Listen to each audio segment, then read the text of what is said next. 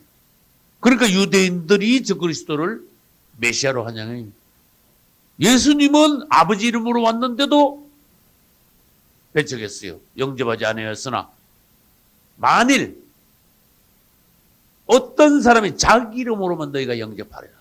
이 적그리스도가 자기 이름으로 오면은 유대인들이 영접하리라고 주님이 예언을 하셨어요. 2000년 전에. 유대인들이 적그리스도를 메시아로 영접합니다. 그러고 난 뒤에 이 3년 반은 잘 지냅니다. 유대인들이. 성전을 건축하고 평화를 보장했으니까. 성전에서 제사 지내면서 평화롭게 삽니다. 세계에서 제일 부자입니다.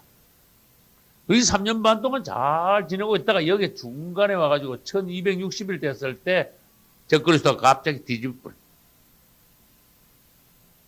그럼 여기서 적그리스도하고 유대인들하고 전쟁을 해가지고 유대인들이 패해버려요. 도망가가지고 후반부 1260일 동안은 어떻게 됩니까? 도피처에서 하나님의 보호를 받으면서 양육된다. 이 후반부, 후 3년 반. 여기서 그들이 적그리스도에게 혹독하게 당하고 많이 죽고 도망가가지고 하나님의 도피처에 가니까 그때 성령의 역사가 일어나. 성령이 막 부어져. 그때서 유대인들이 이야 그분이었구나. 요셉의 형들이 요셉을 알아보듯이 유대인들이 그때 가서 그리스도를 알아보게 되는 거예요. 할렐루야. 이제 우리는 성령의 역사가 있음으로써 유대인들이 예수 그리스도를 알듯이 오늘날 우리도 성령의 역사 가운데 그분을 깊이 알아가야 된다는 거예요.